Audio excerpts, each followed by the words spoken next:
नमस्कार। प्रस्तुत है मुंशी प्रेमचंद जी के द्वारा लिखा हुआ उपन्यास गोदान का 22वां भाग।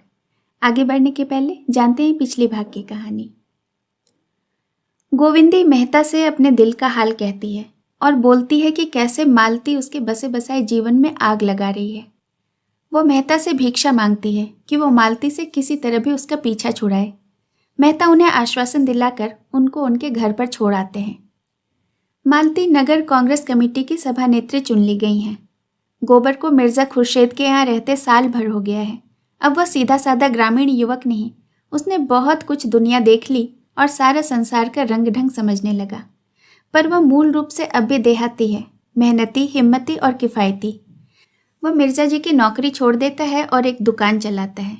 कुछ 2.5-3 रुपये महीने वह कमा लेता है और थोड़े ही समय में उसने अपना एक स्थान भी बना लिया है और अब झुनिया को अपने साथ रखने की बात सोच रहा है। वो मिर्जा के दिए हुए मकान में ही रहता है, पर न कभी मिर्जा ने उससे किराया मांगा और न ही कभी उसने दिया। गोबर को लगता है कि अब उसे झुनिया को ले आना चाहिए। वो घर के सभी सदस्यों के लिए उपहार खरीद कर घर की ओर झुनिया को लाने चल पड़ता है। अब सुनते हैं आगे की कहानी। फागुन अपनी झोली में नवजीवन की विभूति लेकर आ पहुंचा था। आम के पेड़ दोनों हाथों से बौर के सुगंध बांट रहे थे और कोयल आम की डालियों में छिपी हुई संगीत का गुप्तदान कर रही थी। गांव में ऊख की बुआई लग गई थी। अभी धूप नहीं निकली, पर होरी खेत में पहुंच गया है। धनिया, सोना, रूपा तीनों तलैया से ऊख के भींगे हुए गट्टे निकाल निकाल कर खेत में ला रही है और होरी गड़ासे से ऊख के टुकड़े कर रहा है। अब वह दाता दिन की मजदूरी करने लगा है। किसान नहीं, मजदूर है। दाता दिन से अब उसका पुरोहित और जजमान का नाता नहीं है, मालिक और मजदूर का नाता है। दाता दिन ने आकर डांटा, हाथ और फुर्ती से चलाओ होरी, इस तरह तो तुम दिन भर ना काट सकोगे। होरी ने आहत अभिमान के साथ कहा, चला ही तो रहा हूं महाजन, बैठा तो नहीं हूं। दाता दिन मजदूरों से रगड़ कर काम लेते थे, इसलिए उनके यहाँ कोई मजदूर टिकता न था। होरी उसका स्वभाव जानता था, पर जाता कहाँ। पंडित उसके सामने खड़े होकर बोले, चलाने चलाने में भेद है। एक चलाना वह कि घड़ी भर में काम तमाम, दूसरा चलाना वह कि दिन भर में एक बोझा ऊख भी न काटे। होरी ने विष का घूंट पीकर और जोर से हाथ चलाना शुरू किया। इधर महीनों से उसे पेट भर भोजन नहीं मिला था। प्रायः 1 जून तो चबैने पर ही कटता था। दूसरा जून भी कभी आधा पेट भोजन मिला, कभी कड़ाका हो गया। कितना चाहता था कि हाथ और जल्दी जल्दी उठे, मगर हाथ जवाब दे रहा था। उस पर दाता दिन सिर पर सवार थे। क्षण भर दम ले लेने पाता तो ताजा हो जाता, लेकिन दम कैसे ले, घुड़कियां पाने का भय था। धनिया और तीनों लड़कियां ऊख के गट्टे लिए गीले साड़ियों से लथपथ कीचड़ में सनी हुई आई और गट्टे पटक कर दम मारने लगी कि दाता दिन ने डांट बताई, यहाँ क्या तमाशा देखती है धनिया, जा अपना काम कर, पैसे सेंत में नहीं आते। पहर भर में तू 1 खेप लाई है, इस हिसाब से तो दिन भर में ऊख न ढूलेगी। धनिया ने त्योरी बदल कर कहा, क्या जरा भी दम न लेने दोगे महाजन, हम भी तो आदमी हैं, तुम्हारी मजूरी करने से बैल तो नहीं हो गए। जरा मूड पर एक गट्ठा लाद कर लाओ, तब मालूम हो हाल। दाता दिन बिगड़ उठे, पैसे देने हैं काम करने के लिए, दम मारने के लिए नहीं। दम मार लेना है तो घर जाकर दम मारो। धनिया कुछ कहने ही जा रही थी कि होरी ने फटकार बताई, तू जाती क्यों नहीं धनिया, क्यों बेकार हुज्जत करती है। धनिया ने बीड़ा उठाते हुए कहा, जा तो रही हूं, लेकिन चलते हुए बैल को औगी न देना चाहिए। दाता दिन ने लाल लाल आंखें निकाल ली, जान पड़ता है अभी भी मिजाज नहीं ठंडा हुआ, जब ही दाने दाने को मोहताज हो। धनिया भला क्यों कर चुप रहने लगी थी, तो तुम्हारे द्वार पर भीख तो नहीं मांगने जाते। दाता दिन ने पैने स्वर में कहा, अगर यही हाल रहा तो भीख भी मांगोगी। धनिया के पास जवाब तैयार था, पर सोना उसे खींचकर तलैया की ओर ले गई। नहीं बात बढ़ जाती, लेकिन आवाज की पहुंच के बाहर जाकर दिल की जलन निकली। भीख मांगो तुम, जो भिखमंगे की जात हो, हम तो मजूर ठहरे, जहां काम करेंगे वहीं 4 पैसे मिलेंगे। सोना ने उसका तिरस्कार किया, जाने भी दो अम्मा, तुम भी समय नहीं देखती, बात बात पर लड़ने बैठ जाती हो। होरी उन्मत्त की भांति सिर के ऊपर गड़ासा उठा उठा के ऊँख के टुकड़े के ढेर करता जा रहा था। उसके भीतर जैसे आग लगी हुई थी। उसमें अलौकिक शक्ति आ गई थी। उसमें जो पीढ़ियों का संचित पानी था वह इस समय जैसे भाप बनकर उसे यंत्र की सी अंधशक्ति प्रदान कर रहा था। उसकी आंखों में अंधेरा छाने लगा। सिर में फिरकी सी चल रही थी। फिर भी उसके हाथ यंत्र की गति से बिना थके बिना रुके उठ रहे थे। उसकी देह से पसीने की धारा निकल रही थी। मुंह से फिचकुर छूट रहा था। सिर में धम धम का शब्द हो रहा था, पर उस पर जैसे कोई भूत सवार हो गया हो। सहसा उसकी आंखों में निविड़ अंधकार छा गया। मालूम हुआ वह जमीन में धंसता जा रहा है। उसने संभलने की चेष्टा से शून्य में हाथ फैला दिए और अचेत हो गया। गड़ासा हाथ से छूट गया और वह औंधे मुंह जमीन पर गिर पड़ा। उसी वक्त धनिया ऊँख का गट्टा लिए हुए आई। देखा तो कई आदमी होरी को घेरे खड़े हैं। एक हलवाहा दाता दीन से कह रहा था, मालिक तुम्हें ऐसी बात न कहनी चाहिए जो आदमी को लग जाए। पानी मरते मरते ही तो मरेगा। धनिया ऊँख का गट्टा पटक कर पागलों की तरह दौड़ती हुई होरी के पास गई और उसका सिर अपने जांघ पर रखकर विलाप करने लगी। तुम मुझे छोड़कर कहाँ जाते हो? अरे सोना, दौड़कर पानी तो ला। जाकर शोभा से कह दे दादा बेहाल हैं। हाय भगवान, अब मैं कहाँ जाऊं? अब किसकी होकर रहूंगी? कौन मुझे धनिया कहकर पुकारेगा? लाला पट्टेश्वरी भागे हुए आए और स्नेह भरी कठोरता से बोले, क्या करती है धनिया? होश संभाल। होरी को कुछ नहीं हुआ, गर्मी से अचेत हो गया है, अभी होश में आ जाता है। दिल कितना कच्चा करोगी तो काम कैसे चलेगा? धनिया ने पट्टेश्वरी के पांव पकड़ लिए और रोती हुई बोली, क्या करूं लाला, जी नहीं मानता। भगवान ने सब कुछ हर लिया, मैं सब्र कर गई, अब सब्र नहीं होता। हाय रे मेरा हीरा। सोना पानी लाई। पट्टेश्वरी ने होरी के मुंह पर छींटे मारे। कई आदमी अपनी अपनी अंगूठियों से हवा कर रहे थे। होरी की देह ठंडी पड़ गई थी। पट्टेश्वरी को भी चिंता हुई, पर धनिया को वह बराबर साहस देते जाते थे। धनिया अधीर होकर बोली, ऐसा कभी नहीं हुआ था लाला, कभी नहीं। पट्टेश्वरी ने पूछा, रात कुछ खाया था? धनिया बोली, हाँ रोटियां पकाई थी, लेकिन आजकल हमारे ऊपर जो बीत रही है वह क्या तुमसे छिपा है? महीने भर से पेट को रोटी नहीं नसीब हुई। कितना समझाती हूँ जान रख कर काम करो, लेकिन आराम तो हमारे भाग में ही नहीं लिखा है। सहसा होरी ने आंखें खोल दी और उड़ती हुई नजरों से इधर उधर ताका। धनिया जैसे जी उठी, विह्वल होकर उसके गले से लिपट कर बोली, अब कैसा जी है तुम्हारा? मेरे तो प्राण नसों में समा गए थे। होरी ने कातर स्वर में कहा, अच्छा हूं, न जाने कैसा जी हो गया था। धनिया ने स्नेह में डूबी हुई भर्त्सना से कहा, देह में तो दम नहीं है, काम करते हो जान देकर। लड़कों का भाग था, नहीं तो तुम तो ले ही डूबे थे। पट्टेश्वरी ने हंसकर कहा, धनिया तो रो पीट रही थी। होरी ने आतुरता से पूछा, सचमुच तो रोती थी धनिया? धनिया ने पट्टेश्वरी को पीछे ढकेल कर कहा, इन्हें बकने दो, पूछो यह क्यों कागज छोड़कर घर से दौड़े आए थे? पट्टेश्वरी ने चिढ़ाया, तुम्हें हीरा हीरा कहकर रोती थी, अब लाज के मारे मुकराती है, छाती पीट रही थी। होरी ने धनिया को सजल नेत्रों से देखा, पगली है क्या? अब ना जाने कौन सा सुख देखने के लिए मुझे जिलाए रखना चाहती है। दो आदमी होरी को टिकाकर घर ले गए और चारपाई पर लिटा दिया। दाता दीन तो कुड़ रहे थे कि बुआई में देर हुई जाती है, पर माता दीन इतना निर्दयी न था। दौड़कर घर से गर्म दूध ले आया और शीशी में गुलाब जल भी लेता आया। दूध पीकर होरी में जैसे जान आ गई। उसी वक्त गोबर एक मजदूर के सिर पर अपना सामान लादे आता दिखाई दिया।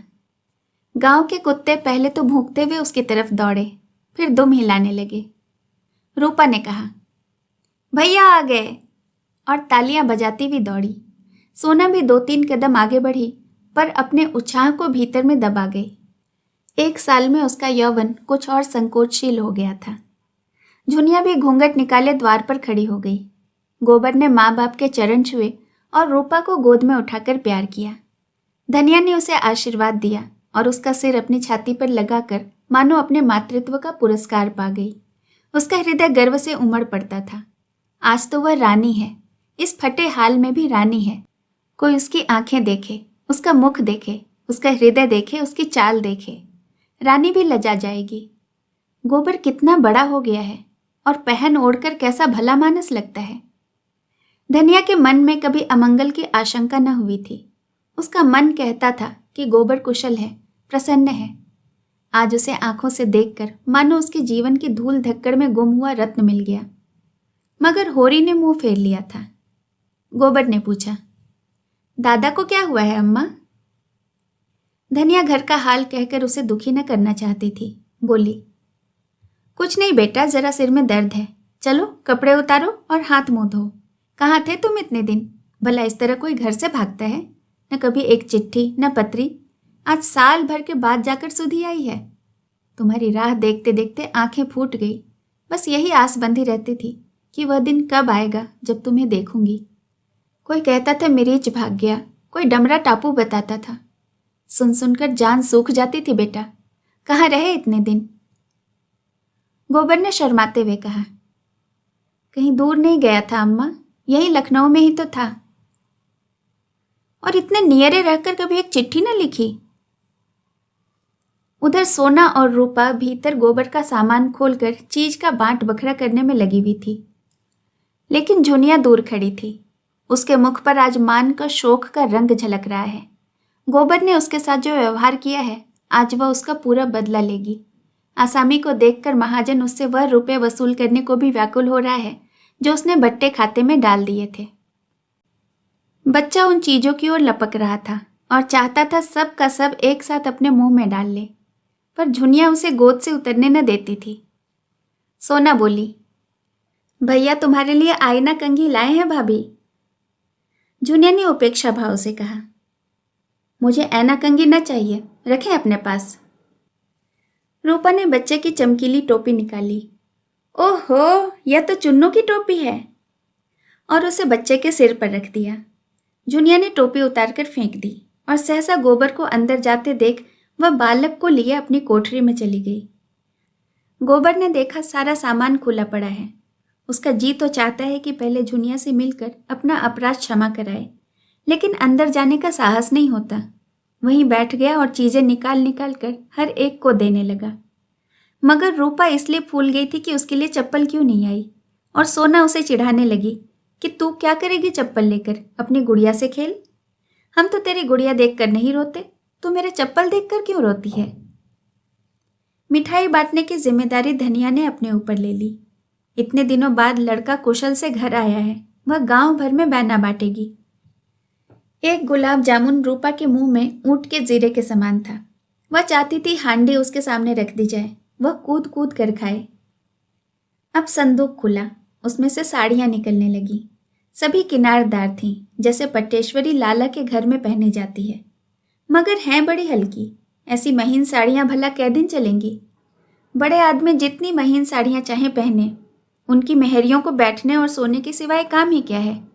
यहाँ तो खेत खलिहान सभी कुछ है। अच्छा, होरी के लिए धोती के अतिरिक्त एक दुपट्टा भी है?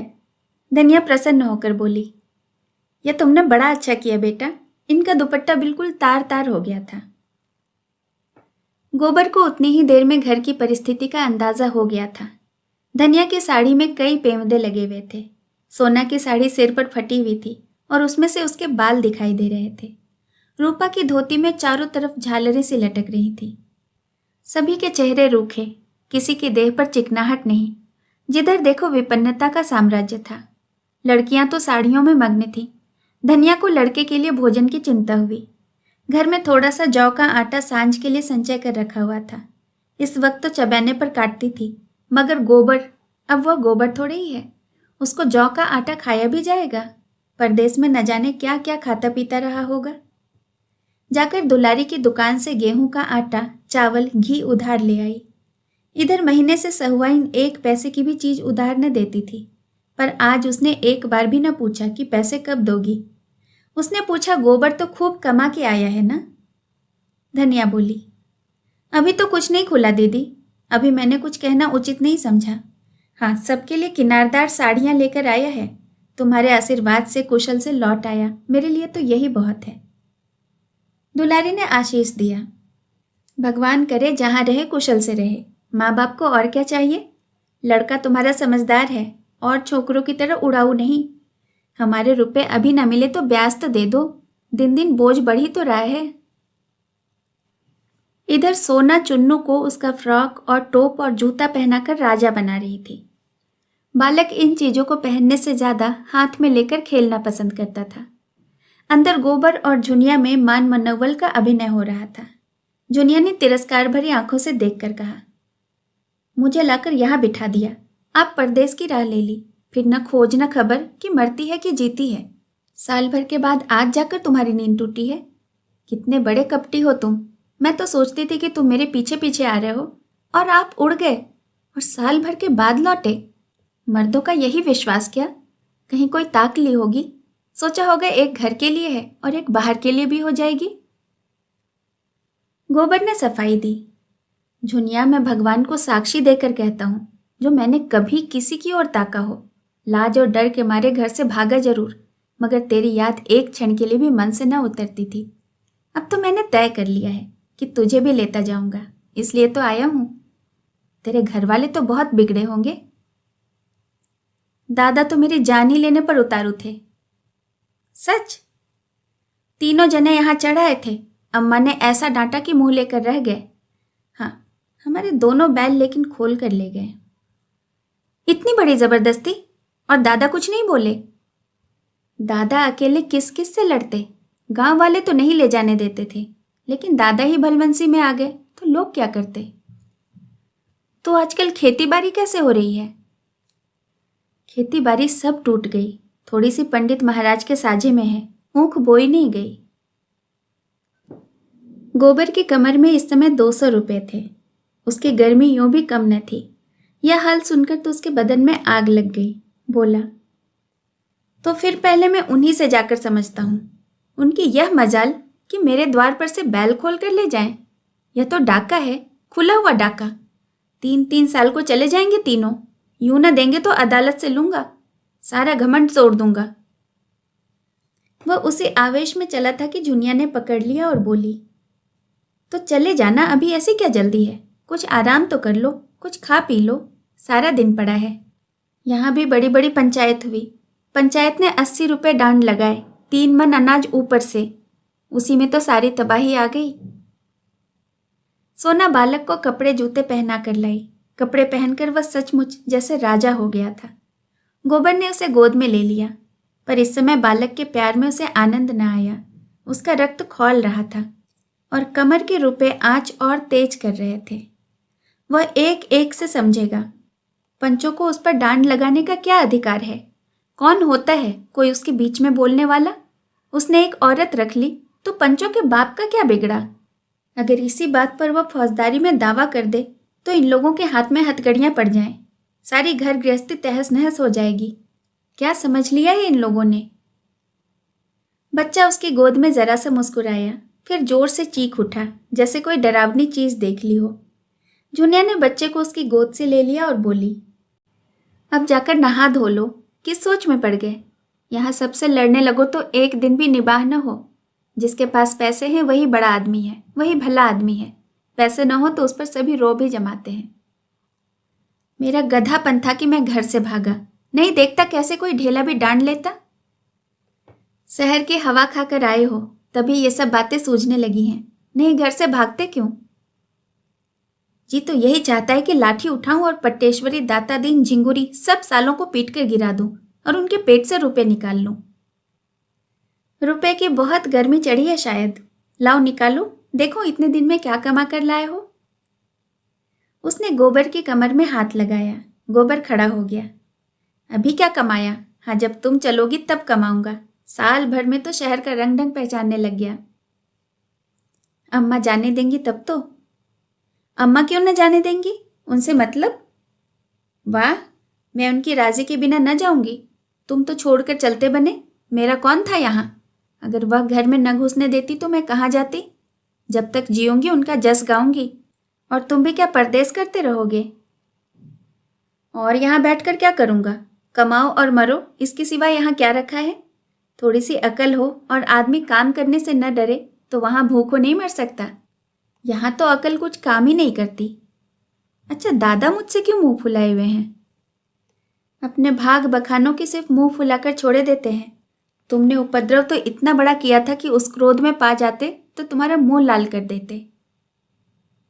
तो तुम्हें भी तो खूब गालियां देते होंगे। कभी नहीं, भूल कर भी नहीं। अम्मा तो पहले बिगड़ी भी थी, लेकिन दादा ने कभी कुछ न कहा। जब बुलाते हैं बड़े प्यार से। मेरा सिर भी दुखता है तो बेचैन हो जाते हैं। अपने बाप को देखती हूँ तो इन्हें देवता समझती हूँ। अम्मा को समझाया करते हैं कि बहू को कुछ न कहना। तुम्हारे ऊपर सैकड़ों बार बिगड़ चुके हैं कि इसे घर में बैठाकर आप न जाने कहाँ निकल गया।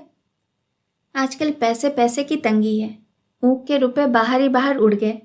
अब तो मजूरी करनी पड़ती है। आज बेचारे खेत में ही बेहोश हो गए। रोना पीटना मच गया। तब से पड़े हैं।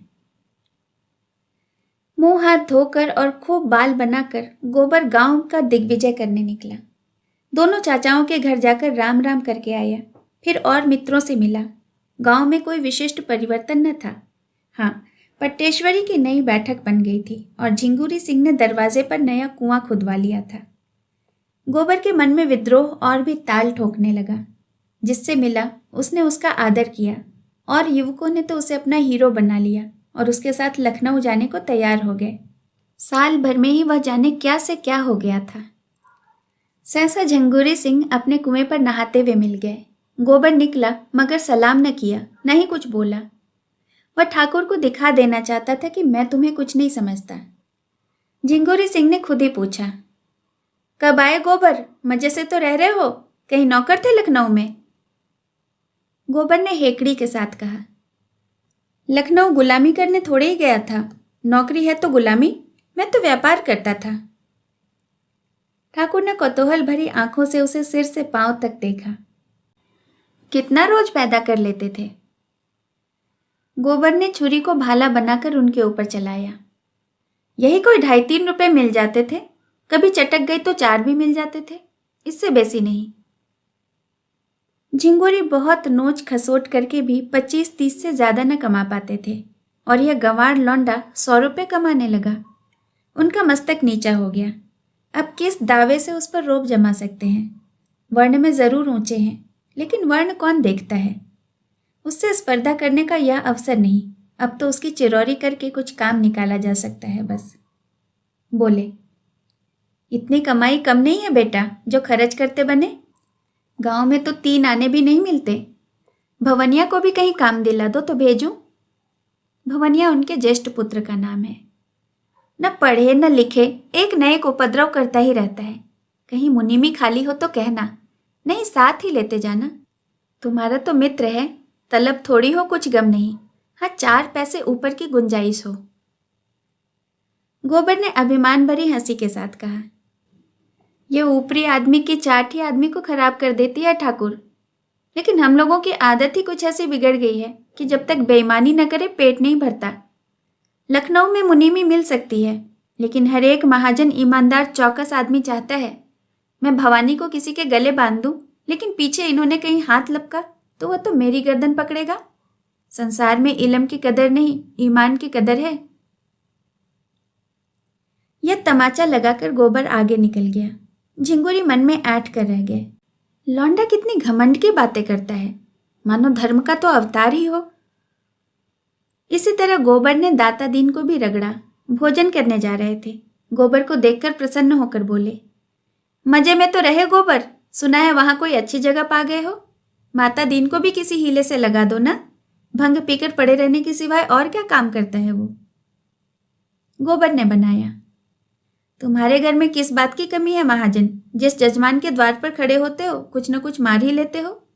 जन्म में लो, मरण में लो, शादी में लो, गमी में लो, खेती में लो, लेन देन करते रहो, दलाली करते रहो।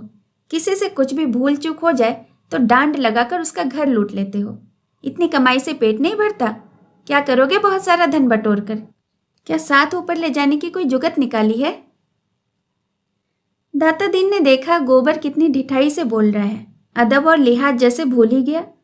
अभी शायद नहीं जानता कि बाप मेरी गुलामी कर रहा है।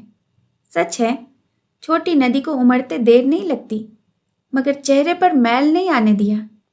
जैसे बड़े लोग बालकों से मूछें उखड़वा कर भी हंसते हैं। उन्होंने भी इस फटकार को हंसी में लिया और विनोद भाव से बोले, लखनऊ की हवा में तू बड़ा चंट हो गया है गोबर। ला, क्या कमा के लाया है, निकाल कुछ। सच कहता हूँ गोबर, तुम्हारी याद बहुत आती थी। अभी तो रहोगे ना कुछ दिन? हाँ, अभी तो रहूंगा कुछ दिन। उन पंचों पर दावा करना है जिन्होंने डांट के बहाने मेरे 150 रुपये हजम कर लिए। देखो कौन मेरा हुक्का पानी बंद कर देता है और कैसे मुझे बिरादरी की जात से बाहर करता है। यह धमकी देकर वह आगे बढ़ा। उसकी हेकड़ी ने उसके युवक भक्तों में रौब डाल दिया। एक ने कहा, कर दो नालिश गोबर भैया, बुढ़ा काला सांप है जिसके काटे मंतर नहीं है। तुमने अच्छी डांट बताई, पटवारी के कान में भी जरा गरमा दो। बड़ा मुतफन्नी है दादा, बाप बेटे में आग लगा दे, भाई भाई में आग लगा दे। कारिंदे से मिलकर आसामियों का गला काटता है। अपने खेत पीछे जोतो, पहले उसके खेत जोतो। अपने सिंचाई पीछे करो, उसकी सिंचाई पहले करो।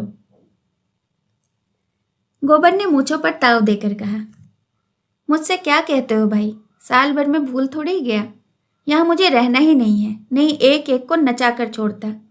अब की होली खूब धूमधाम से मनाओ और होली का स्वांग बनाकर इन सबों को खूब भीगो भीगो कर लगाओ। होली का प्रोग्राम बनने लगा। खूब भंग गुटे, दूधिया भी, नमकीन भी और रंगों के साथ कालिख भी बने और मुखियों के मुंह पर कालिख पोती जाएगी। होली में कोई क्या बोल सकता है। फिर स्वांग निकले और पंचों की भद उड़ाई जाए। रुपए पैसे की कोई चिंता नहीं, गोबर भाई कमाकर जो लाए हैं। भोजन करके गोबर भोला से मिलने चला। जब तक अपनी जोड़ी लाकर अपने द्वार पर न बांध दे उसे चैन नहीं। वह लड़ने मरने को तैयार था। होरी ने कातर स्वर में कहा, राड़ मत बढ़ाओ बेटा, भोला गोई ले गए, भगवान उनका भला करे, लेकिन उनके रुपए तो आते ही थे। गोबर ने उत्तेजित होकर कहा, दादा तुम बीच में न बोलो। उनकी गाय 25 की थी, हमारी गोई 150 में आई थी। 3 साल हमने जोती, फिर भी 100 की थी। अब वह अपने रुपये का दावा करते, डिग्री कराते, चाहे जो कराते, हमारे द्वार से जोड़ी क्यों खोल कर ले गए। और तुम्हें क्या कहूँ, इधर गोई खोई, उधर 150 रुपये डांड भी भरे। यह है गऊ होने का फल। मेरे सामने जोड़ी खोल कर ले जाते तो देखता, तीनों को यहाँ जमीन पर सुला देता और पंचों से तो बात तक न करता। देखता मुझे कौन बिरादरी से अलग करता है। लेकिन तुम बैठे ताकते रहे।